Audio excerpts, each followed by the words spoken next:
Drama की starting में कोई पूछता है कि यंग लेडी कहाँ गई। आसपास के लोग उसे ढूंढने लगते हैं क्योंकि जिस लड़की को वहाँ होना चाहिए था वो वहाँ मौजूद नहीं है। जी क्यू शॉ खुद को संभालते हुए बताती है कि उसका नाम जी क्यू शॉ है। आज वो जियांग मिनजुन के साथ मैरिज सर्टिफिकेट लेने वाली थी, लेकिन यही दिन उसके 5 साल पुराने रिलेशनशिप के ख़त्म होने का दिन बन गया। वो सोच भी नहीं सकती थी कि इतने सालों से जिस रिलेशनशिप को उसने संभाल कर रखा, वही रिलेशनशिप शादी से ठीक पहले इस तरह टूट जाएगा। दूसरी तरफ जियांग मिनजुन शेन याओ याओ को फीवर में देखकर परेशान हो जाता है। वो तुरंत कहता है कि उसे हॉस्पिटल ले जाना चाहिए। याओ याओ कमज़ोर आवाज़ में कहती है कि कोई बात नहीं, बस मेडिसिन लेने से ठीक हो जाएगी। वो ये भी कहती है कि आज उसकी बहन के लिए अच्छा दिन है, इसलिए वो बीच में इंटरफेयर नहीं करना चाहती। मिनजुन उसकी बात सुनकर और भी सॉफ्ट हो जाता है। वो साफ कहता है कि हेल्थ सबसे इम्पॉर्टेंट है, बाकी सब बातें बाद में हो सकती हैं, पहले वो उसे हॉस्पिटल ले जाएगा। जी क्यूशा वहाँ पहुँचती है और मिनजुन को याओ याओ को अपनी बाहों में उठाए हुए देखती है। उसकी आंखों के सामने वही आदमी खड़ा है जिसके साथ वो आज मैरिज सर्टिफिकेट लेने वाली थी, लेकिन उस आदमी की प्रायोरिटी किसी और लड़की की तबीयत बन चुकी है। वो मिनजुन से पूछती है कि ये सब क्या हो रहा है। मिनजुन बिना ज़्यादा गिल्ट के कहता है कि याओ याओ उसकी बहन जैसी है, उसकी तबीयत खराब है तो क्या वो केयर भी नहीं कर सकता। जी चोशा उसे याद दिलाती है कि आज उनका मैरिज रजिस्ट्रेशन है। वो उसे रोकते हुए साफ कहती है कि अगर वो याओ याओ को लेकर गया तो उनके बीच सब खत्म हो जाएगा। मिंजन उसकी बात से पीछे हटने के बजाय और ठंडे अंदाज में जवाब देता है। वो कहता है कि वो जी जैसी लड़की से थक चुका है जो जेंटल और कंसिडरेट नहीं है। इतने सालों का रिलेशनशिप उसके एक सेंटेंस में हल्का पड़ जाता है। जी चोशाओ का दिल टूटता है, लेकिन वो खुद को गिरने नहीं देती। वो कहती है कि अगर मिंजन उसे छोड़कर जा सकता है तो वो भी उसके बिना शादी कर सकती है। मिंजन को लगता है वो बस गुस्से में बोल रही है, लेकिन जी अपने फ़ोन में ग्रैंड माँ के दिए हुए ब्लाइंड डेट का कॉन्टैक्ट ढूंढने लगती है।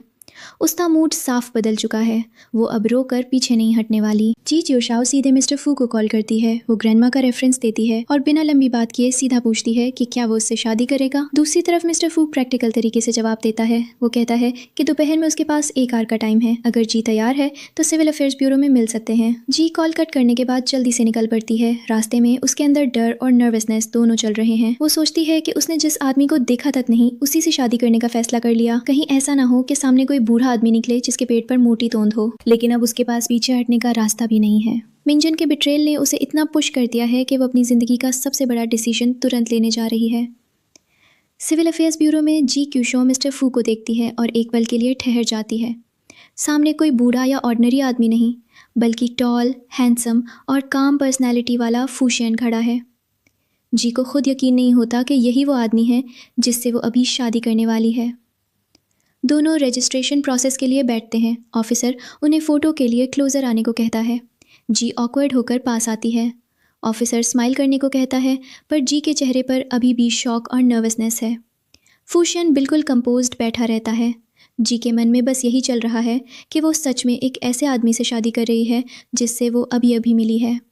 लेकिन फ़ोटो क्लिक होती है, डॉक्यूमेंट्स कंप्लीट होते हैं और उसके हाथ में मैरिज सर्टिफिकेट आ जाता है। रजिस्ट्रेशन के बाद फूशियन अपने असिस्टेंट को कुछ डॉक्यूमेंट्स और कार्ड देने को कहता है। वो जी को मैरिज सर्टिफिकेट, एक कार्ड और वेडिंग रूम से जुड़ी चीज़ें देता है। जी कार्ड और एड्रेस देखकर हैरान हो जाती है। जुनियर लेक हैजंग का सबसे महंगा रेसिडेंशियल एरिया है। उसे समझ आता है कि जिस आदमी से उसने इम्पल्सिवली शादी की है वो कोई ऑर्डिनरी आदमी नहीं है, लेकिन जी प्रैक्टिकल होकर सोचती है कि अभी वो वेडिंग रूम में जाकर रह भी नहीं सकती। अपने घर वापस जाना भी मुश्किल है। उसके पास ग्रैंडमा का छोड़ा हुआ हाउस है जहाँ वो टेम्परेरीली रह सकती है। उसके माइंड में फिर जियांग मिनजुन आता है। वो सोचती है कि अब मैरिज सर्टिफिकेट उसके फेस पर फेंकना पड़ेगा ताकि उसे पता चले कि जी क्यूशॉ सिर्फ बोलती नहीं, करके भी दिखाती है। जी क्यूशॉ को चिंगे टेक्नोलॉजी के एचआर का कॉल आता है। एचआर उसे बताता है कि उसकी स्टार्ट डेट फिक्स हो चुकी है और उसे नेक्स्ट मंडे सुबह 9 बजे शार्प रिपोर्ट करना है। जी तुरंत जवाब देती है कि कोई प्रॉब्लम नहीं है।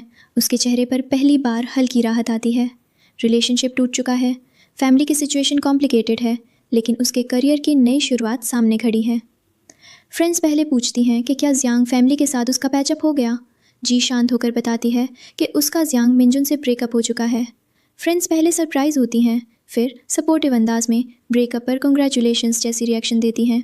एक फ्रेंड पूछती है कि कहीं कोई मिसअंडरस्टैंडिंग तो नहीं हुई। जी साफ कहती है कि कोई मिसअंडरस्टैंडिंग नहीं है, अगर कोई डिसलाइक करने लगे तो रिलेशनशिप खींचने का मतलब नहीं। इसके बाद जी जिंगर टेक्नोलॉजी का जॉब ऑफर बताती है। फ्रेंड्स तुरंत खुश हो जाती हैं और उसके न्यू बिगिनिंग को सेलिब्रेट करती हैं। ड्रिंक्स के बाद जी थोड़ी इमोशनल हो जाती है। फ्रेंड्स उसे कंफर्ट करती हैं और कहती हैं कि वो इतनी आउटस्टैंडिंग है, इसलिए एक ऐसे आदमी के लिए रोने की जरूरत नहीं जिसने उसे वैल्यू नहीं दी। जी चुपचाप उनकी बातें सुनती है। मिंगजन ने जो दर्द दिया है वो अभी गया नहीं है, लेकिन उसके आसपास ऐसे लोग हैं जो उसे टूटने नहीं दे रहे। फूशियान जी च्योशाओ को बताता है कि वीकेंड पर एक बैंक्वेट है और उसे उसके साथ चलना होगा। जी अंदर ही अंदर कंफ्यूज्ड हो जाती है। वो सोचती है कि ये वाइस प्रेसिडेंट वाली बात क्या है, लेकिन मैरिज एग्रीमेंट और सिचुएशन को देखते हुए वो अग्री कर लेती है। फू का टोन ऐसा है जैसे ये कोई इमोशनल रिक्वेस्ट नहीं बल्कि एक फिक्स्ड अरेंजमेंट हो। जी भी समझ जाती है कि ये मैरिज नॉर्मल कपल जैसी नहीं चलने वाली। जी एक डॉल देखती है और उसे जियांग मिंजुन से जुड़ी पुरानी मेमोरी याद आ जाती है। कभी ये डॉल उनके रिलेशनशिप की स्वीटनेस का हिस्सा था। उस समय सब कुछ अलग लगता था, लेकिन अब वो खुद को रोकती है। वो तय करती है कि पास चाहे कितना भी अच्छा क्यों ना रहा हो, अब उसे ख़त्म होना ही होगा। तभी बैंक्वेट के लिए ड्रेस भेजी जाती है। असिस्टेंट बताता है कि 1 आवर बाद निकलना है। जी ड्रेस देखकर समझ जाती है कि फूशियां हर चीज़ को पहले से अरेंज करके चलता है। वो अपने इमोशंस को साइड में रखती है और बैंक्वेट के लिए रेडी होने लगती है। जी फूशियान की कार में बैठती है। दोनों के बीच ऑकवर्ड साइलेंस रहता है। जी को उसके साथ बैठकर अजीब महसूस होता है क्योंकि टेक्निकली वो उसका हस्बैंड है, लेकिन प्रैक्टिकली वे स्ट्रेंजर्स जैसे हैं। फू उसे याद दिलाता है कि वे हस्बैंड वाइफ हैं और बाद में उसे कॉपरेशन चाहिए होगा। जी उससे पूछती है कि उसने शादी के लिए एग्री क्यों किया। फू बहुत काम तरीके से कहता है कि दोनों को जो चाहिए था वो मिला। जी उसके जवाब से और कंफ्यूज्ड हो जाती है। उसे लगता है ये आदमी इमोशन से ज्यादा एग्रीमेंट और बेनिफिट की लैंग्वेज समझता है। वो मन में सोचती है कि क्या दुनिया में नॉर्मल मैन खत्म हो चुके हैं। फू उसे एग्रीमेंट याद दिलाता है, फिर वो उसे कार्ड देता है और बताता है कि इसमें 1 मिलियन है, पॉकेट मनी समझो। जी ये सुनते ही तुरंत कॉपरेट करने के लिए रेडी हो जाती है। वो मनी मन समझ जाती है कि ये मैरिज भले ही अजीब हो पर बेनिफिट्स कम नहीं है। बैंक्वेट में फूशियान जी क्यूशो के साथ एंट्री करता है। लोग उसे एक वुमन के साथ देखकर गॉसिप करने लगते हैं। सबके लिए ये सरप्राइजिंग है क्योंकि फू आमतौर पर किसी वुमन को साथ लेकर नहीं आता। दिंग हाउजी को देखकर उसे सिस्टर इन लॉ कहता है। जी थोड़ी ऑकवर्ड होती है। वो समझने की कोशिश करती है कि फू की सर्कल में उसका स्टेटस क्या है। दिंग हाउ फू पूछता है कि दोनों कैसे मिले। फू तुरंत उसे रोक देता है और कहता है कि जो नहीं पूछना चाहिए वो मत पूछो। तभी कुछ लोग जी को पहचान लेते हैं। कोई कहता है कि ये तो जिया मिंगजुन वाली वुमन है। फिर बात जल्दी ही गॉसिप में बदल जाती है। जी पर आरोप लगाया जाता है कि उसने मिंगजुन को चीट किया। जी सीधे सामने खड़े होकर कहती है कि मिंगजन ने पहले बिट्रेयल किया था और अब उनका ब्रेकअप हो चुका है। लोग जा फैमिली और वेल्दी फैमिली पावर स्ट्रगल की बातें करने लगते हैं। जी की प्राइवेट लाइफ पब्लिक डिस्कशन बन जाती है। सिचुएशन ऑकवर्ड होती जा रही है, लेकिन बात को मिसअंडरस्टैंडिंग कहकर दबाने की कोशिश की जाती है। जी खुद को संभालती है, पर ह्यूमिलिएशन उसे अंदर से चोट दे चुका है। बैंक्वेट की बात के बाद फूजी को रोकता है। उसका टोन साफ और कोल्ड है। वो कहता है कि पर्सनल इमोशनल इश्यूज दोबारा इस तरह पब्लिक में डिस्कस नहीं होने चाहिए। जी एक्सप्लेन करती है कि प्रॉब्लम उसकी तरफ से नहीं है, ब्रेकअप हो चुका है, लेकिन फ्यू एक्सप्लेनेशन नहीं सुनना चाहता। उसे बस गारंटी चाहिए कि ऐसी सिचुएशन फिर नहीं होगी। जी उसकी बात सुनकर आई नो कह देती है।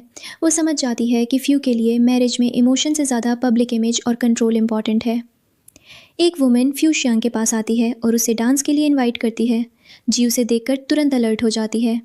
फ्यू सीधे नो टाइम कहकर मना करता है, लेकिन जी को ये वुमेन थर्ड पार्टी जैसी लगती है।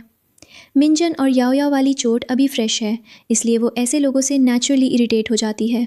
वो फ्यू के साथ वाइफ जैसा एक्ट करती है और उसे हनी कहकर डांस वाली बात याद दिलाती है।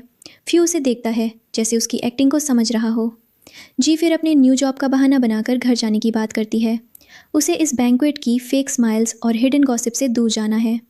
जी न्यू जॉब को लेकर एक्साइटेड है। उसके मन में साफ है कि रिलेशनशिप टूट गया है, लेकिन अब वो अपने करियर पर फोकस करेगी। दूसरी तरफ कोई एल्डर हंसते हुए कहता है कि इस किड ने उसे डिसअपॉइंट नहीं किया। नेक्स्ट वर्किंग डे जी चिंग टेक्नोलॉजी में ज्वाइन करती है। यू शुए उसे ग्रुप लीडर के तौर पर इंट्रोड्यूस करता है। काइलिन उसकी नेक्स्ट सीट पर होती है। ऑफिस में बात चलती है कि कंपनी में न्यू प्रेसिडेंट नेक्स्ट वीक आने वाला है और सुना है वो बहुत हैंडसम है। ऑफिस में एक बग को लेकर टीम परेशान है। कई लोग ट्राई कर रहे हैं, लेकिन प्रॉब्लम सॉल्व नहीं हो रही। चीफ फर्स्ट डे पर है, इसलिए टीम लीडर पहले उसे प्रेशर नहीं देना चाहता। कुछ कोवर्कर्स को लगता है कि एक इंटर्न क्या हेल्प करेगी। जी क्वाइटली प्रॉब्लम देखती है और बताती है कि इशू कहाँ है। फिर वो क्विकली उसे सॉल्व कर देती है। सब हैरान रह जाते हैं। कोवर्कर्स उसे टेक गुरु की तरह प्रेज करने लगते हैं। जी को पास्ट याद आता है जब वो जिया मिंगजुन के काम में भी ऐसे ही हेल्प करती थी। उस समय उसने अपनी टैलेंट किसी और की सक्सेस में लगा दी थी। अब वही एबिलिटी उसके अपने करियर की पहचान बन रही है। जिया मिंगजुन और शेन याओ याओ जी के घर में है। याओ याओ मिंगजुन से कहती है कि जी जल्द लौट आएगी, इसलिए उसे जाना चाहिए। मिंगजुन कॉन्फिडेंट होकर कहता है कि उसने जी को इतना काम दिया है कि वो पूरी रात ओवरटाइम करेगी।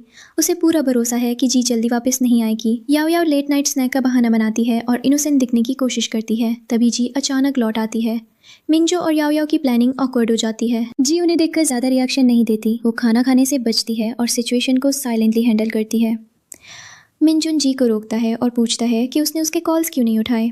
जी शांत लेकिन फर्म वॉइस में जवाब देती है कि अब उनका कोई रिलेशन नहीं है। मिंजुन कहता है कि याओ याओ और उसके बीच ऐसा कुछ नहीं है, सब मिसअंडरस्टैंडिंग है।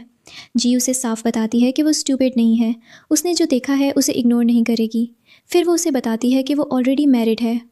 मिंजुन इस बात को मानने से इनकार कर देता है। उसके ईगो को ये बात हजम नहीं होती कि जी उसके बिना आगे बढ़ सकती है। वो कहता है कि उसके अलावा कौन उससे कंपेयर कर सकता है। जी उसे हटने को कहती है। मिंजन उसे लास्ट चांस देने की बात करता है। जी का जवाब और भी कड़ा होता है। वो कहती है कि अगर उसने फिर कांटेक्ट किया तो वो अपना सरनेम बदल लेगी। मिंजन पहली बार देखता है कि जी सच में वापस आने वाली नहीं है।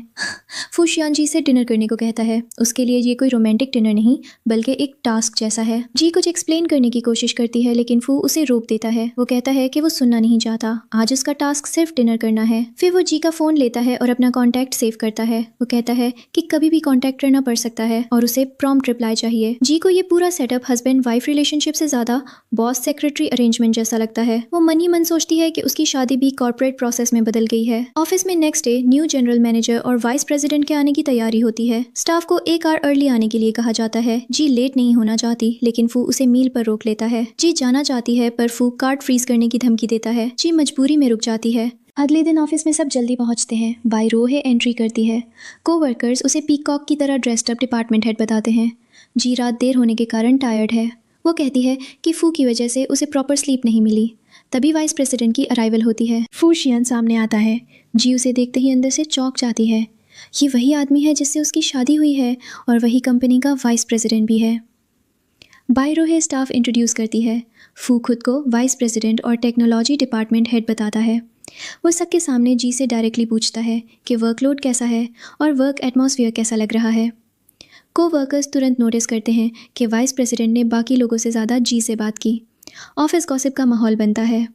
बायरोहे कहती है कि कंपनी ओवरटाइम इनकरेज नहीं करती और वर्कलोड रीजनेबल है।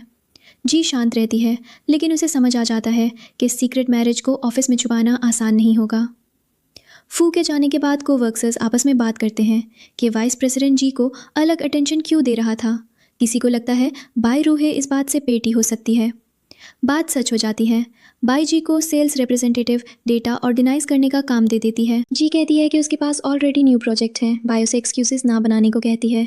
वो 12 नून से पहले डेटा सबमिट करने का ऑर्डर देती है। बाई वार्निंग देती है कि अगर डेटा में कोई एरर हुआ तो ब्लेम जी पर आएगा। जी समझ जाती है कि ये सिर्फ वर्क असाइनमेंट नहीं बल्कि वर्क प्लेस बुलिंग है। फिर भी वो अपना काम उठाती है और क्वाइटली हैंडल करने लगती है। लेट नाइट जी ऑफिस से निकलती है। बिल्डिंग खाली है और उसका माइंड हॉरर नॉवल की वजह से डर से भरा हुआ है। उसे फुटस्टेप्स जैसी आवाज़ सुनाई देती है। वो और डर जाती है। तभी फ्यू सामने आ जाता है। जी उसे देखकर ऐसे चिल्लाती है जैसे कोई गोस्ट या मॉन्स्टर देख लिया हो। फ्यू पूछता है कि वो चिल्ला क्यों रही थी। जी कहती है कि उसने फुटस्टेप्स सुने थे। फ्यू मन में सोचता है कि क्या वो इतना स्कैरी दिखता है। वो जी को कार में बैठने को कहता है। जी पहले हेजिटेट करती है लेकिन फ्यू परफेक्ट अटेंडेंस बोनस की बात याद दिला देता है। जी तुरंत प्रैक्टिकल हो जाती है और कार में बैठ जाती है। कार में जी बताती है कि जोली ने न्यू प्रोजेक्ट लिया था और इसलिए उसे एक्स्ट्रा वर्क करना पड़ा। उसी दौरान उसे पूरी तरह समझ आता है कि फ्यू चिंगहे का न्यू प्रेसिडेंट और वाइस प्रेसिडेंट जैसा मेजर पर्सन है। जी तुरंत कहती है कि वो उनके रिलेशनशिप को सीक्रेट रखेगी। वो मजाक में कहती है कि ये बात सिर्फ हेवन, अर्थ, यू और मी को पता रहेगी। फू उसे केयरफुल जाने को कहता है। उसकी टोन में यूजुअल कोल्डनेस है लेकिन उसके एक्शंस में केयर छुपी है। फिर वो उसे जूनियर मेंशन में रहने को कहता है। जी कहती है कि वो हाउस बहुत वैल्यूएबल है, वहाँ रहना आसान डिसीजन नहीं। फू कहता है कि पति पत्नी के नाम पर जो राइट्स हैं वे धीरे धीरे निभाने पड़ेंगे। जी उसकी बात सुनकर फिर नर्वस हो जाती है लेकिन आखिर में फू सिर्फ उसे जल्दी सोने और स्लीपर्स खरीदने की बात कहकर चला जाता है। जी को एहसास होता है कि वो बेकार में ज़्यादा सोच रही थी। जी अपने घर लौटती है। फैमिली उसे देखकर तुरंत जिया मिंजुन के मैटर पर सवाल करती है। फादर और फैमिली वाले उसे समझाते हैं कि मिंजुन से अपोलोजाइज़ कर लेना चाहिए। उनके लिए जिया फैमिली का कनेक्शन बहुत इंपॉर्टेंट है। शेन याओ याओ फिर इनोसेंट बनने लगती है। वो फीवर वाली बात को मिसअंडरस्टैंडिंग बताती है।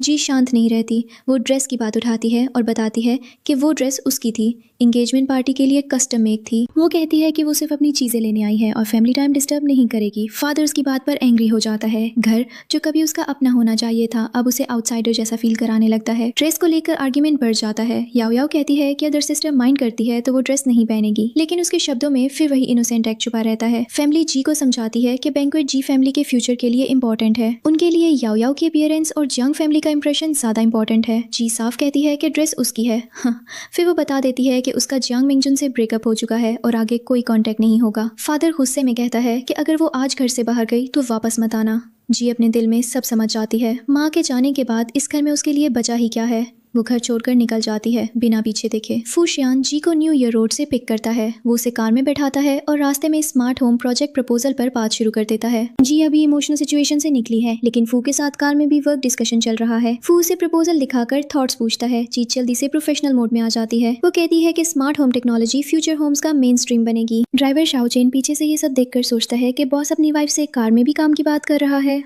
जी भी नोटिस करती है कि कार उसे उसी मल्टी मिलियन वेडिंग होम की तरफ लेकर जा रही है। फूजी को न्यूली बॉट हाउस दिखाता है। वो कहता है कि हाउस न्यू है, जो चाहिए वो खुद खरीद सकती है। जी अंदर कदम रखते ही सोचती है कि लीगली वो इस घर की लेडी है, लेकिन इमोशनली अभी भी वो गेस्ट जैसी फील कर रही है। स्टाफ बैंक्वेट के लिए प्रिपेयर्ड फॉर्मल ड्रेस लेकर आता है। जी पूछती है कि क्या ये वही चैरिटी गाला है जहाँ याओ याओ भी जाने वाली है। ड्रेस का साइज़ बिल्कुल परफेक्ट है। जी हैरान होती है कि फू को उसका साइज़ कैसे पता। फू की प्लानिंग फिर उसे कंफ्यूज कर देती है। यह आदमी दूर भी लगता है और उसकी ज़रूरतों पर ध्यान भी देता है। बाहर हैवी रेन हो रही है। जी घर लौटना चाहती है, लेकिन वो रिलेशन सीक्रेट रखना चाहती है। वो कहती है कि अगर ड्राइवर ने उसे छोड़ा तो कंपनी में उनके रिलेशन का शक हो सकता है। फिर वो कहती है कि ये म्यूचुअली बेनिफिशियल मैरिज है, जल्दी या देर से ख़त्म हो जाएगी। फ्यूज़ की बात सुनकर शांत हो जाता है, लेकिन उसका मूड ख़राब हो जाता है। जी समझ नहीं पाती कि उसने कौन सी बात गलत कह दी। फ्यू को ओल्ड जे का कॉल आता है। वो कॉल पर कहता है कि टाइम मिलने पर वापस ले जाएगा। बाद में जी घर में आती है और खाने की स्मेल से हैरान होती है। वो सोचती है कि खाना किसने बनाया। फ्यू से खाने को कहता है। जी टेस्ट करती है और जेन्युइनली सरप्राइज होती है। उसे लगता है कि फ्यू जैसा स्ट्रिक्ट बॉस इतना अच्छा कुक कैसे हो सकता है। खाने का टेस्ट उसे उसकी माँ की कुकिंग जैसा लगता है। ये छोटी सी बात जी के अंदर बहुत डीप टच करती है। इतने सारे कॉन्फ्लिक्ट्स के बीच ये मील उसे पहली बार थोड़ा घर जैसा फील कराता है। फू को अपनी मदर की मेमोरी याद आती है। उसकी मदर ने कभी डिवोर्स और बिट्रेयल की बात की थी। उसने कहा था कि फादर से मैरिज ख़त्म हो गई, लेकिन इसका मतलब बच्चे को अबैंडन करना नहीं होता। वो चाहती थी कि फू किसी ऐसे इंसान से मिले जिससे म्यूचुअल लव हो, बिट्रेयल नहीं। फू मेमोरी से बाहर आता है। जी ओवरनाइट स्टे को लेकर ऑकवर्ड है। फू उसे ऊपर रेस्ट करने को कहता है, लेकिन जी कार बोरो करके जाने की बात करती है। रात लेट होने के कारण फू जी को होम छोड़ने का फैसला करता है। रास्ते में वो ज़्यादा बात नहीं करता। जी समझ नहीं पाती कि उसने उसे ऑफेंड कैसे कर दिया। वो सोचती है कि कहीं टुमारो ऑफिस पहुंचते ही उसे फायर न कर दिया जाए। फू उसे बिल्डिंग F से वॉक बैक करने को कहता है ताकि लोगों को शक ना हो। जी मजाक में प्रोटेक्ट मी जैसी बात करती है, लेकिन उसे अंदर से ये भी पता है कि वो रिलेशन छुपाने के लिए केयरफुल रहना पड़ेगा। ऑफिस साइड में नॉर्मल रूटीन चलता है, लेकिन जी के माइंड में फू का बदला हुआ मूड घूमता रहता है। जी ड्रेस्ड अप होकर निकलती है। कोवर्कर्स उसे देखकर नोटिस करते हैं। कोई फेमिलियर कार और पर्सन को लेकर शक करता है। ऑफिस गॉसिप शुरू होने से पहले जी रिलेशन हाइड करने की कोशिश करती है। फू उसे टर्न अराउंड करने को कहता है। जी सोचती है कि फू पेटी है, शायद वो उसका फेस तक नहीं देखना चाहता, लेकिन फिर वो प्रॉपर रेडी होकर इवेंट के लिए पहुंचती है।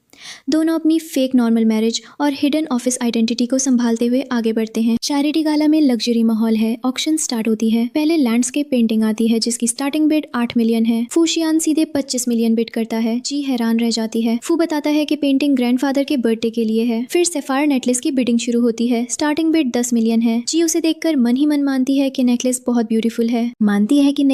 ब्यूटीफुल है। लेकिन इतनी महंगी चीज़ों के बीच वो थोड़ा असहज भी महसूस करती है।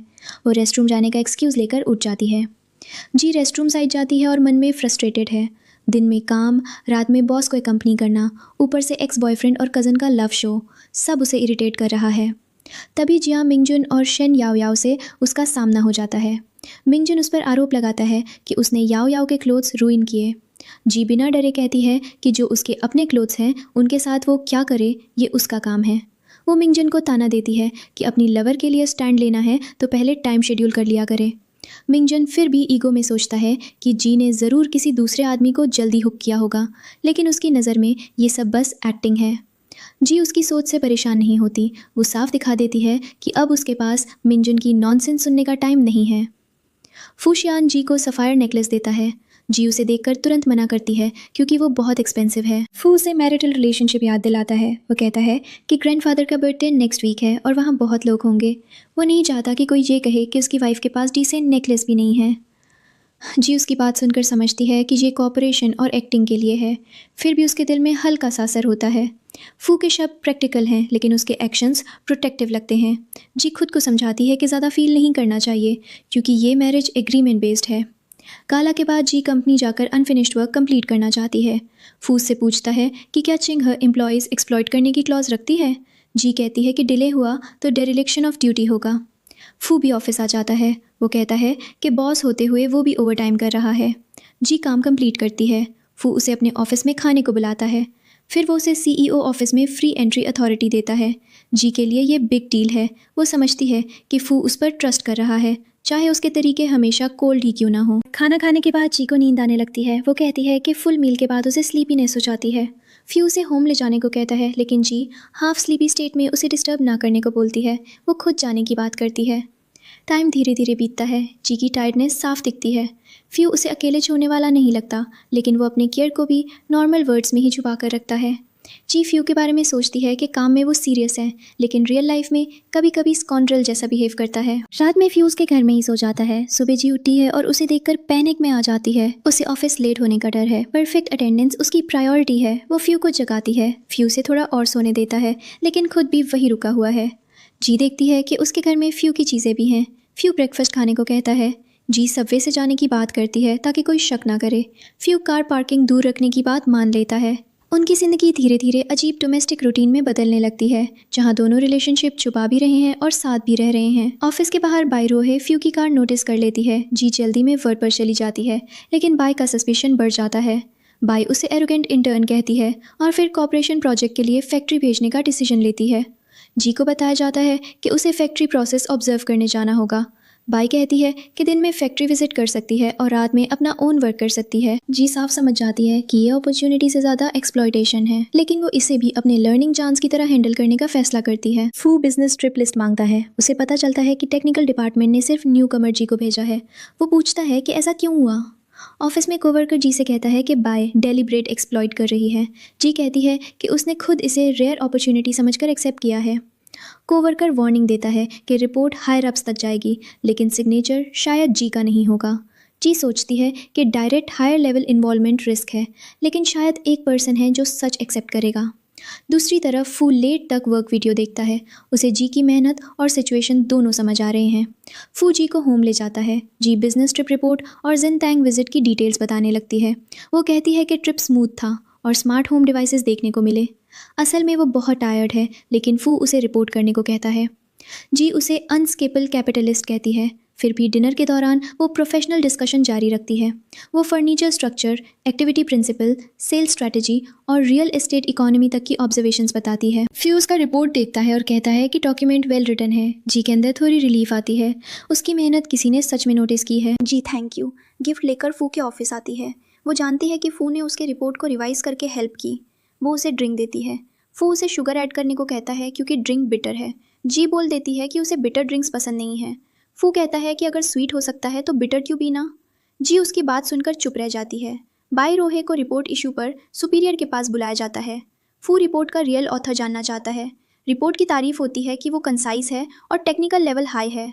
बाई क्रेडिट लेने की कोशिश करती है। फू उससे प्रोडक्शन साइकिल पूछता है। बाई जवाब नहीं दे पाती। जी आगे आती है और 6 स्टेप्स एक्सप्लेन कर देती है। फ्यू तुरंत समझ जाता है कि रिपोर्ट जी ने बनाई है। बाई इंटर्न और अथॉरिटी का एक्सक्यूज़ देती है। जी बताती है कि उसने दिन में एक्सचेंज मीटिंग अटेंड की, रात में ग्रुप टास्क किए और ऑल नाइटर्स लगाकर रिपोर्ट कंप्लीट की। फ्यू मैटर हैंडल करने को कहता है।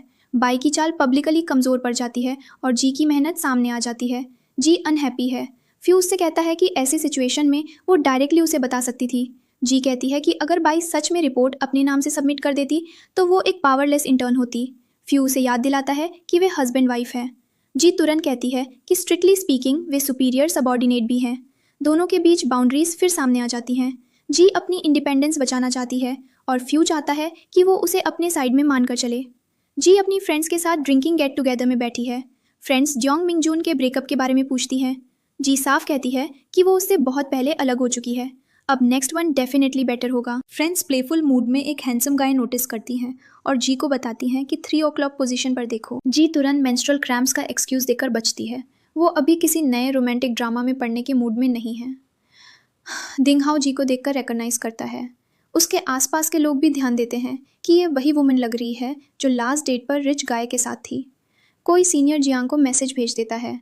लोग सोचते हैं कि अगर ब्रदर फू को पता चला तो ट्रबल हो सकता है। वे जी के बारे में डिस्कस करते हैं और फाइनली डिसाइड करते हैं कि ब्रदर फू से पूछना पड़ेगा। जी की प्राइवेट लाइफ फिर से दूसरों की गॉसिप बनती जा रही है। जियांग मिंजुन जी के पास आता है और उसे घर छोड़ने की बात करता है। जी उसे साफ स्कम बैक कहती है।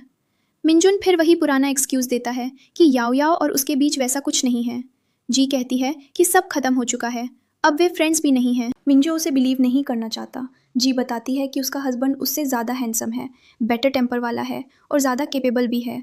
मिंजन वेडिंग रिंग ना देखकर फिर डाउट करता है। जी कहती है कि वो चाहे तो वेडिंग इनविटेशन भेज देगी। तभी फू वहाँ आ जाता है। जी थोड़ा घबरा जाती है क्योंकि उसने अभी अभी अपने हस्बैंड की खूब तारीफ कर दी थी। वो फू को फ्रेंड बताकर सिचुएशन बचाने की कोशिश करती है। फू सब सुन चुका है, वो उसे बस घर चलने को कहता है। जी समझ जाती है कि अब कार में साइलेंस और कोल्ड मूड उसका इंतज़ार कर रहा है। कार में जी फू से अपोलोजाइज करती है। वो कहती है कि पब्लिक में मिसअंडरस्टैंडिंग हो गई, next time girlfriends party private room में करेगी। फू शांत लेकिन कोल्ड रहता है। वो उसे कार से उतरने को कहता है। जी समझती है कि फू नाराज़ है। वो क्लियरली कुछ बोल नहीं रहा, लेकिन उसका साइलेंस काफ़ी भारी है। रिसेप्शन में मैनेजर वे जी को ड्रिंक करने के लिए प्रेशर करता है।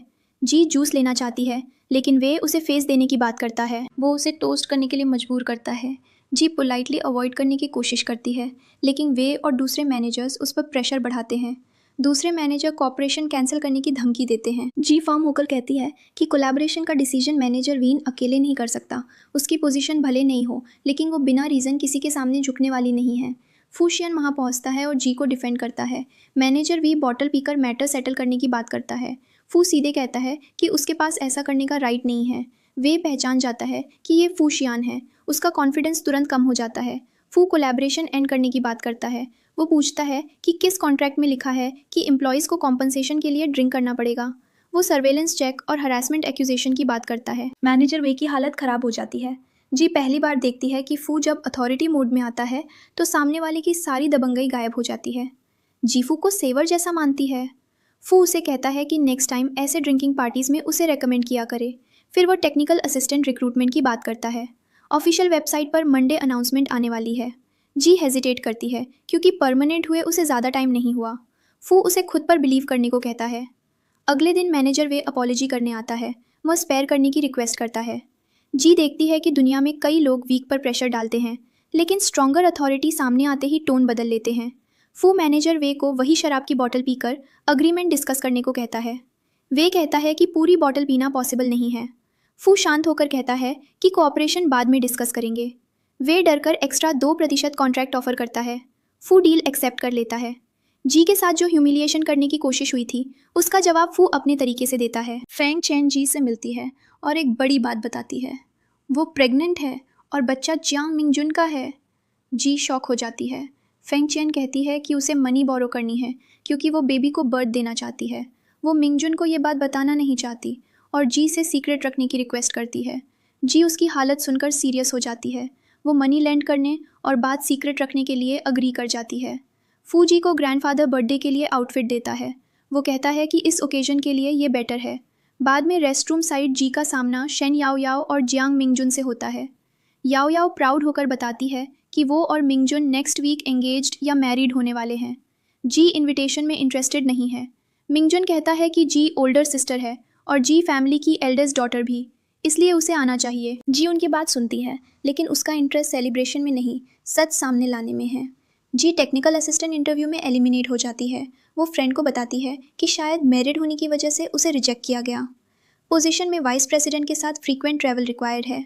इंटरव्यू में प्रेगनेंसी बैन फॉर 5 years जैसी ट्रीटी साइन करवाने की बात आई थी। जी को यह अनरीजनेबल लगता है।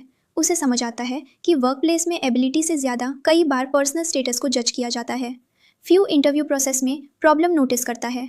वो इंटरव्यूअर्स को बुलाता है और कैंडिडेट्स इशू पर सवाल करता है। डायरेक्टर जो ट्रांसफर्ड हो जाता है। बाद में जी टेक्निकल असिस्टेंट सिलेक्ट हो जाती है। कोवर्कर्स उसे कॉन्ग्रेचुलेट करते हैं। फ्रेंड्स मजाक में कहती हैं कि अब वो वाइस प्रेसिडेंट के साथ ज़्यादा टाइम बिताएगी, लेकिन वाइस प्रेसिडेंट का टेम्पर डरावना है।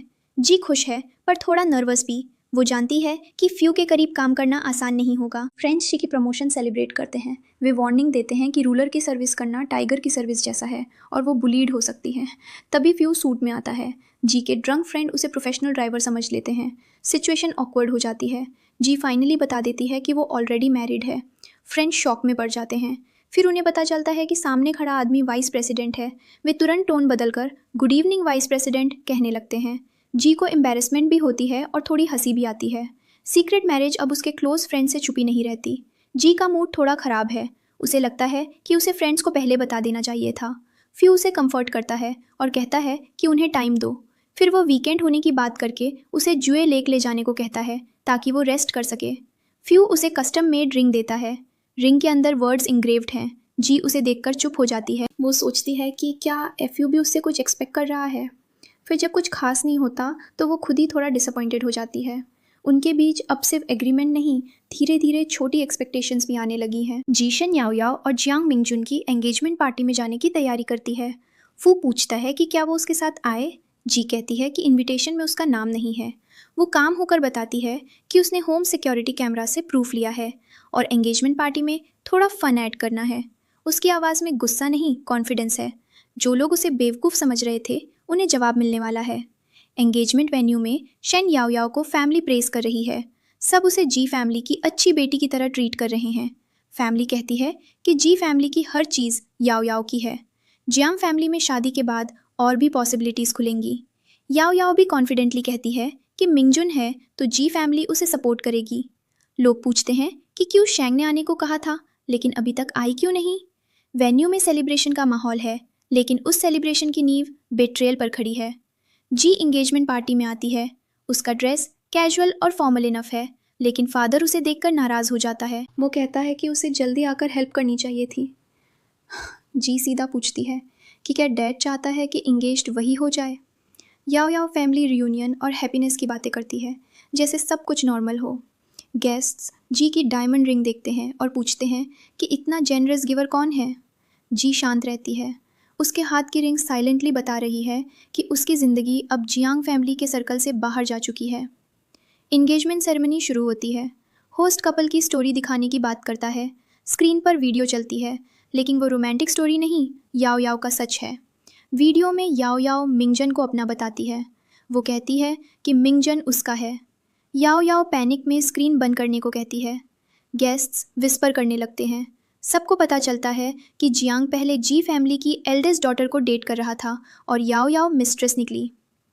इंगेजमेंट वेन्यू की ब्राइट डेकोरेशन के बीच याओ याओ और मिंगजन का हिडन अफेयर खुलकर सामने आ जाता है। होस्ट सेरेमनी कंटिन्यू कराने की कोशिश करता है और किस सेगमेंट अनाउंस करता है। मिंगजन सार्कास्टिकली वीडियो किसिंग की बात करता है जैसे वो अभी भी सिचुएशन को कंट्रोल कर सकता है। तभी फोंकियान प्रेग्नेंट होकर वहाँ आती है। वो सीनियर से इंगेजमेंट ना करने की रिक्वेस्ट करती है। वो कहती है कि उसका चाइल्ड बिना फादर के जन्म ना ले। याओ याओ होकर पूछती है कि क्या ये सच है। जिस इंगेजमेंट में याओ याओ खुद को विनर समझ रही थी वहाँ मिंगजन के दूसरे स्कैंडल ने पूरा माहौल और भी केओटिक कर दिया। फैमिलीज एक दूसरे पर ब्लेम डालने लगती हैं। जियांग फैमिली कहती है कि वे scheming daughter in law afford नहीं कर सकते। याओ याओ पर सेड्यूसिंग का ब्लेम आता है। ट्रूथ की बात होती है और वीडियो एविडेंस सामने लाने की चर्चा चलती है। गेस्ट इस एंगेजमेंट को इंटरेस्टिंग कहने लगते हैं। जियांग और जी फैमिलीज की सारी डिग्निटी पब्लिक में टूटती जा रही है। कोई भी इनोसेंट नहीं दिख रहा। सब अपने अपने साइड बचाने में लगे हैं। एक वेल्थी वुमन जी को पहचानती है। वो पता करती है कि जी चिंघे में फू शियान के साथ कंपनी में काम करती है। दूसरी तरफ वीडियो वायरल हो जाती है और लोग ऑनलाइन जी को बैड कहने लगते हैं। फू के साइट पर इंफॉर्मेशन पहुंचती है कि मिस जी को ऑनलाइन अटैक किया जा रहा है। फू तुरंत मैटर हैंडल करने को कहता है। जी फू से पूछती है कि क्या वो सच में लाइफ उसके साथ स्पेंड करेगा। फू उसे मिसेस फू कहकर साफ जवाब देता है। जी फादर हॉस्पिटल में है। डॉक्टर कहता है कि ट्रीटमेंट कोऑपरेशन से रिकवरी की होप है। शेन याओ याओ उसके पास बैठती है और पूछती है कि उसने उसे बायोलॉजिकल डॉटर जैसा क्यों ट्रीट किया। फिर वो बताती है कि यूनिवर्सिटी में उसने पैटर्निटी टेस्ट कराया था। उस टेस्ट के हिसाब से वो ही बायोलॉजिकल चाइल्ड है, जी नहीं। ये बात वो ऐसे समय पर कहती है जब फादर कमज़ोर हालत में है। याओ याओ की सॉफ्टनेस के पीछे एक डेंजरस ट्रुथ छुपा था और अब वो उसे अपने एडवांटेज के लिए यूज़ कर रही है। चिंगहे में न्यू सेक्रेटरी यून शी इंट्रोड्यूस होती है। जी उसे प्रोसीजर्स समझाती है और पेशेंटली ट्रेन करती है। यून शी पोलाइट बनकर असिस्टेंट जी को काइंड कहती है। जी हस्बैंड से बात कर रही होती है। यून शी नोटिस करती है और पूछती है कि क्या उसका हस्बैंड जेलस नहीं होता जबकि जी वाइस प्रेसिडेंट के साथ बिजनेस ट्रिप्स करती है। जी जवाब देती है कि हस्बैंड वाइफ के बीच ट्रस्ट होना चाहिए। यून शी फिर रूमर्स की बात करती है और कॉशन देती है। बात कैजुअल लगती है लेकिन यून शी के वर्ड्स में हिडन प्रोबिंग है। वो जी और वाइस प्रेसिडेंट के रिलेशनशिप को टेस्ट करने की कोशिश कर रही है। जी यून शी की बातें सुनकर अनईजी हो जाती है। फू उसे देखकर समझ जाता है कि वो जेलस है। जी बताती है कि न्यू सेक्रेटरी जेंटल और सुंदर है और कंपनी में एक्वेंटेंस के थ्रू आई है। फू कहता है कि उसने सेक्रेटरी को अभी देखा भी नहीं। फिर वो कहता है कि शायद यून शी ग्रैंडपा की अरेंजमेंट होगी। जी की जेलसी छुपती नहीं। फू उसे टीज करता है और कहता है कि उसे जी का जेलस होना अच्छा लगता है। जी उसे घूरती है लेकिन उसके अंदर ये बात ज़रूर चलती है कि फू की ज़िंदगी में कौन कौन लोग पहले से कनेक्टेड हैं। यून शी फू को ब्रदर की तरह कॉल करती है जैसे उनका पुराना क्लोज रिलेशन हो। फू उसे कंपनी रूल्स याद दिलाता है और कहता है कि कंपनी में उसे वाइस प्रेसिडेंट कहे। कोवर्कर्स गॉसिप करने लगते हैं। कोई पूछता है कि फू असिस्टेंट जी के साथ है या नहीं, लेकिन जी तो मैरिड है। यूनशी कहती है कि वे चाइल्डहुड स्वीटहार्ट्स है। उसकी बात ऑफिस गॉसिप को और हवा दे देती है। जी का हिडन मैरिज, फू का प्रोफेशनल इमेज और यूनशी का ओल्ड कनेक्शन सब एक कॉम्प्लिकेटेड सर्कल में आने लगता है। फू यूनशी से पूछता है कि कंपनी के लिए उसकी वैल्यू क्या है। वो उसे 5 मिनट्स देता है। यूनशी कहती है कि उसने अब्रॉड फाइनेंशियल मैनेजमेंट पढ़ी है। फू उसके वर्क बिहेवियर पर बात करता है। वो सेल्फिश और अनप्रोफेशनल एटीट्यूड को एक्सेप्ट नहीं करता। बाद में जी फू से पूछती है कि क्या यूनशी उसकी फियांसे थी। फू कैजुअली कहता है वन ऑफ देम। जी ये सुनकर थोड़ा रुक जाती है। फू फिर बताता है कि उसने जी को मैरिज से पहले ही देखा था। जी की क्यूरियोसिटी और बढ़ जाती है। उसे लगने लगता है कि उसकी इम्पल्सिव मैरिज शायद उतनी रैंडम नहीं थी जितना उसने सोचा था। जी टेक्निकल टीम के बग्स सॉल्व कर रही है। कोवर्कर्स उसे मास्टर बोलते हैं और अपने प्रॉब्लम्स दिखाते हैं। उसकी एबिलिटी अब ऑफिस में क्लियरली एक्सेप्ट हो चुकी है। तभी मिस्टर वू अर्जेंटली बुलाता है। प्रपोजल लीक होने की खबर आती है। लॉस सेवरल 100 मिलियन तक जा सकता है। जी पूछती है कि कल्प्रिट मिला क्या। ऑफिस में टेंशन फैल जाती है। वर्क प्लेस प्रेस से सिचुएशन अचानक मेजर क्राइसिस में बदल जाती है। प्रपोजल इशू पर रूटीन इंस्पेक्शन और पब्लिसाइजिंग रिजल्ट्स की बात होती है।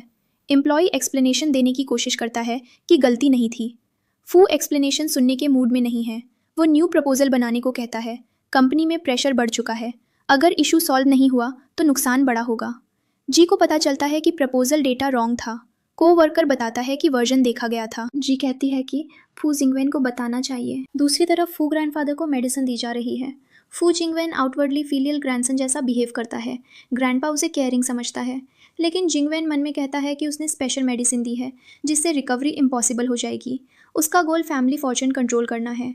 फिर फॉल्टी सोल्यूशन और फूशियान के रिलेशनशिप को पक्का करने जैसी बातें होती हैं। रात में यूनशी वाइस प्रेसिडेंट ऑफिस में फाइल्स कॉपी करते पकड़ी जाती है। वो कहती है कि वो बस डॉक्यूमेंट्स देखने आई थी, लेकिन जी और फू उसे पकड़ चुके हैं। फू कहता है कि किसी ने उसे लीक का एक्यूज़ किया भी नहीं, फिर उसने खुद बोल दिया। वो बताता है कि कंप्यूटर मॉनिटरिंग लगी हुई थी। यूनशी सर्वेलेंस मेंटेनेंस का एक्सक्यूज़ देती है। जी कहती है कि वो कई आवर्स से वेट कर रही थी। यूनशी समझ जाती है कि उसे ट्रैप किया गया है। तभी ओल्ड हाउस से कॉल आता है और सिचुएशन तुरंत फैमिली इमरजेंसी की तरफ मुड़ जाती है। फू ओल्ड हाउस और हॉस्पिटल साइड जाता है। जी भी साथ होती है। फैमिली मेंबर्स उसे देखकर सिस्टर इन लॉ कहने लगते हैं। ग्रैंडफादर से जी की मुलाकात होती है। फैमिली मैरिज को लेकर सवाल करती है। ग्रैंडफादर जी को एक्सेप्ट करता है। वो कहता है कि अगर फू ने डिसाइड किया है तो वो सपोर्ट करता है। फू ग्रैंडफादर की हॉस्पिटलाइजेशन को लेकर पूछता है। बाहर से सब नॉर्मल कंसर्न जैसा लगता है, लेकिन उसके मन में सस्पिशन पहले से है। फू जी से ग्रैंडफादर की हेल्थ पर बात करता है। वो कहता है कि ओल्ड मैन की हेल्थ अचानक 1 मंथ पहले डाउनहिल होनी शुरू हुई। केयर मोस्टली फू जिंगवेन कर रहा था। जी पूछती है कि क्या किसी ने टैंपर किया हो सकता है। फू बताता है कि जिंगवेन उसके फादर का इलेजिटिमेट सन है। फैमिली रिलेशन कॉम्प्लिकेटेड है और पावर स्ट्रगल डेंजरस हो चुका है। फिर फू जी से कहता है कि उससे मिलना उसकी ग्रेटेस्ट फॉर्च्यून है। जी उसकी बात सुनकर चुप हो जाती है। इतने क्योस के बीच फू के लिए वो सिर्फ कॉन्ट्रैक्ट वाइफ नहीं रह गई। जी ग्रैंडफादर से मेडिसिन के बारे में बात करती है।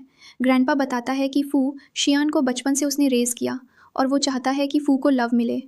जी उसे प्रॉमिस करती है कि वो फू को लाइफ भर वेल ट्रीट करेगी।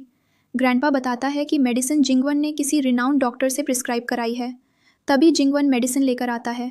जी गलती से मेडिसिन गिरा देती है, लेकिन इसी बहाने सैंपल कलेक्ट करने का चांस मिल जाता है। टेस्ट रिपोर्ट में टॉक्सिक ऑर्गेनिजम्स मिलते हैं। लॉन्ग टर्म यूज़ से हार्ट डैमेज हो सकता है और सडन डेथ भी हो सकती है। सिक्योरिटी कैमरा एक्सेस को लेकर डिस्कशन होता है। अब सस्पिशन सिर्फ डाउट नहीं, एविडेंस में बदल रहा है। रिपोर्ट्स और सर्वेलेंस से रियल कल्प्रिट एक्सपोज किया जा सकता है। अटॉर्नी सॉन्ग फादर की सीरियस इलनेस और विल डिसीजन की बात करता है। सब हॉस्पिटल की तरफ रश करते हैं। हॉस्पिटल में फैमिली मेंबर्स पूछते हैं कि ओल्ड मैन तो कल तक ठीक था, अचानक क्रिटिकल कैसे हो गया। डॉक्टर बाहर आता है। फिर क्राइज शुरू हो जाती हैं। ग्रैंडफादर चले जाते हैं। फ्यू के लिए ये सिर्फ फैमिली एल्डर का लॉस नहीं, बल्कि उस इंसान का जाना है जिसने उसे बचपन से रेस किया था। ग्रैंडपा के डेथ के बाद यूनशी रिज़ाइन करना चाहती है। वो कहती है कि ग्रैंडफादर नहीं रहे तो उसकी बैकिंग भी नहीं रही। फ्यू प्रीवियस लीक मैटर पर बात करता है। वो कहता है कि स्टीलिंग प्लान के लिए वो कॉम्पेंसेशन मांग सकता था, लेकिन मैटर टाइमली हैंडल हो गया। ग्रैंडपा के सेक पर वो उसे होल्ड नहीं करेगा। रेजिग्नेशन प्रोसीजर्स की बात होती है। यूनशी डिफीटेड लगती है, लेकिन उसके अंदर रिजेंटमेंट खत्म नहीं हुआ। यूनशी फ्यू से पूछती है कि क्या उसने कभी उसे लाइक किया था। फ्यू बिना हेजिटेशन नो कहता है। फिर वो कहता है कि वो इस लाइफ टाइम में सिर्फ एक पर्सन को लव करेगा। तभी जी स्नैक्स लेकर अंदर आती है। यूनशी पूछती है कि वो कौन है जिससे फू लव करता है। रूम का माहौल ऑकवर्ड हो जाता है। यूनशी को जवाब चाहिए और फू अब छुपाने के मूड में नहीं है। फू जी को देखकर साफ कहता है कि ये उसकी वाइफ जी क्योशांग है। यूनशी शॉक्ड रह जाती है। उसे लगता है कि दोनों ने उसे फूल किया। वो कहती है कि वो उन्हें ब्लेसिंग्स नहीं देगी। फू और जी उसके रिएक्शन से ज़्यादा अफेक्टेड नहीं होते।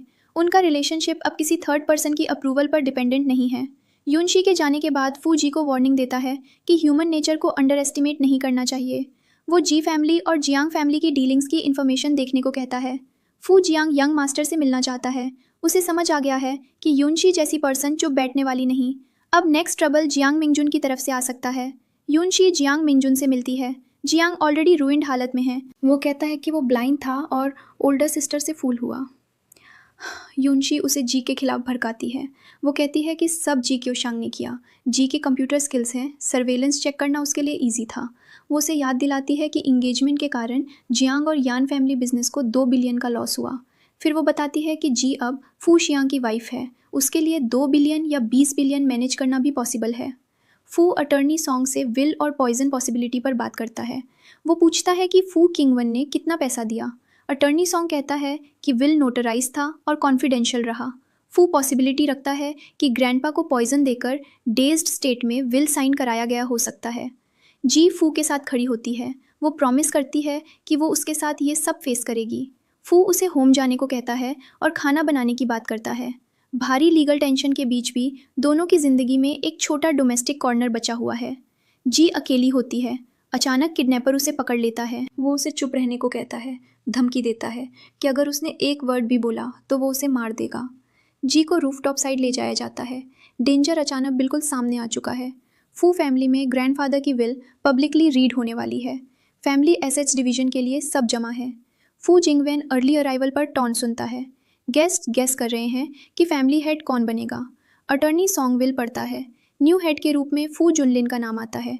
उसे फैमिली अफेयर्स और स्ट्रेटेजिक एसेट्स का फुल कंट्रोल मिलता है। फू जिंगवेन शॉक्ड रह जाता है।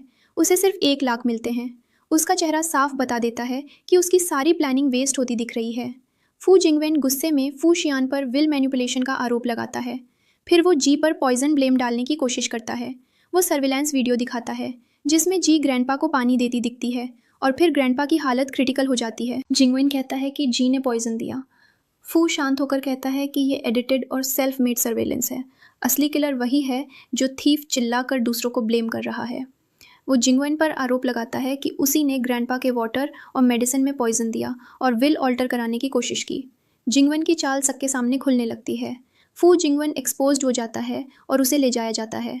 वो पूछता है कि वो क्यों हार गया और फू शियन को फैमिली हेड क्यों नहीं मिला। तब बताया जाता है कि ओल्ड मैन ने फू शियन और जी को देखकर डिसीजन बदला था। वो चाहता था कि फू अपनी लाइफ अच्छे से जी सके और फैमिली मैटर्स में ना फंसे। फू जुनलिन अपराइट और काइंड पर्सन है और जी और फू की सपोर्ट से प्रॉब्लम नहीं होगी। फू जुनलिन मजाक में बर्डन एक्सेप्ट करने से बचना चाहता है, लेकिन डिसीजन हो चुका है। चाइलिंग का कॉल आता है। वो बताती है कि च्यूशंग किडनैप्ड है और किडनैपर स्पेसिफिकली फू से मिलना चाहता है। फू तुरंत स्टेडियम और रूफटॉप की तरफ जाने को कहता है। वो ड्राइव फास्टर बोलता है। विल का मैटर ख़त्म होते ही उसकी ज़िंदगी का सबसे ज़रूरी पर्सन डेंजर में पड़ चुकी है। रूफ टॉप पर जियांग मिंगजुन जी को हॉस्टेज बनाकर खड़ा है। वो उसे ब्लेम करता है कि जी ने उसे ट्रिक किया, उसकी कंपनी को बैंक्रप्सी एज पर पहुंचा दिया और उसका ऑनर ख़त्म कर दिया। जी कहती है कि ये सब उसका अपना फॉल्ट है। मिंगजुन थ्रेट देता है कि फू को बुलाओ, नहीं तो वो जी को धक्का देगा। फू वहाँ पहुँचता है। जी उसे देखकर राहत भी महसूस करती है और डर भी, क्योंकि मिंगजुन पूरी तरह अनस्टेबल हो चुका है। फू मिंगजुन से कहता है कि जो रिक्वेस्ट है बता। मिंगजुन रिपोर्टर्स बुलाने और पब्लिक अपॉलॉजी मांगता है। फू मीडिया अरेंज करने को रेडी हो जाता है। फिर मिंगजुन डिमांड्स बढ़ाता है। वो कंपनी चाहता है, प्रॉपर्टी चाहता है और जी भी चाहता है। फू काम लेकिन फर्म वॉइस में कहता है कि वो सब दे सकता है, लेकिन जी नहीं। रिपोर्टर्स सवाल करते हैं कि असिस्टेंट जी मैरिड है और क्या फू मिस्ट्रेस मैटर में इन्वॉल्व है। फू सबके सामने कहता है कि जी उसकी लॉफुल वाइफ है। वो ये भी साफ कर देता है कि जी उसके लिए मनी से ज़्यादा इम्पॉर्टेंट है। जी उसकी बात सुनती है। जिस रिलेशनशिप को दोनों ने सीक्रेट रखा था, फू उसे पूरी दुनिया के सामने एक्सेप्ट कर चुका है। मिंगजन अभी भी नहीं रुकता। वो कहता है कि उसे मनी भी चाहिए और पर्सन भी। वो जी को पुश करने जैसा मूव करता है। रिपोर्टर्स भी पैनिक में हैं। पुलिस सडनली एक्शन लेती है और डोंट मूव की आवाज़ आती है। सिचुएशन कंट्रोल में आती है। फू तुरंत जी के पास जाता है और पूछता है कि वो ठीक है या नहीं। जी को हॉस्पिटल ले जाया जाता है। फू के चेहरे पर फियर साफ है। उसने ऑलमोस्ट उसे खो दिया था। हॉस्पिटल में फू खुद को ब्लेम करता है। असिस्टेंट बताता है कि मैडम को माइनर इंजरीज है। डॉक्टर कहता है कि पेशेंट स्टेबल है और टुमारो डिस्चार्ज हो सकती है। फिर डॉक्टर एक और बात बताता है, जी 1 मंथ प्रेग्नेंट है। फू एक पल के लिए शॉक होता है, फिर उसकी खुशी छुपती नहीं। वो कहता है कि वो डैड बनने वाला है।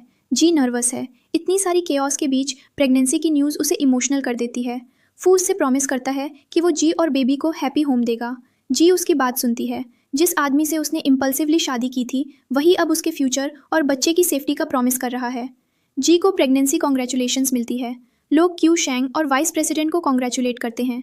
कोई जाने की परमिशन मांगता है। फू कहता है कि पुराने मैटर्स को लेट बाइगॉन्स भी बाइगॉन्स रहने दिया जाए। जी रेस्क्यू इंसिडेंट में जिसने हेल्प की, उसे मेरिट्स के हिसाब से बोनस मिलेगा। डेंजर के बाद माहौल फाइनली काम होने लगता है। जी सेफ है, बेबी सेफ है और फू उसके साथ है। ऑफिस में जी फिर काम कर रही है। वो टेक्निकल डिपार्टमेंट वर्क समरी पढ़ रही है। फू उसे देखकर कहता है कि असिस्टेंट जी के माइंड में सिर्फ वर्क है। वो मजाक में जेलसी जताता है। फिर वो पूछता है कि उसे कैसी वेडिंग चाहिए। जी शांत होकर कहती है कि बेबी के बॉर्न होने के बाद रिलेटिव्स और फ्रेंड्स के साथ एक वार्म और इंटीमेट वेडिंग चाहिए। फू उसकी बात सुनकर कहता है कि नेक्स्ट स्प्रिंग जब फ्लावर्स ब्लूम होंगे, वो उसे एक अनफॉरगेटेबल और ब्यूटीफुल मेमोरी देगा। और इसके साथ वो ये ड्रामा यहाँ ख़त्म हो गया है।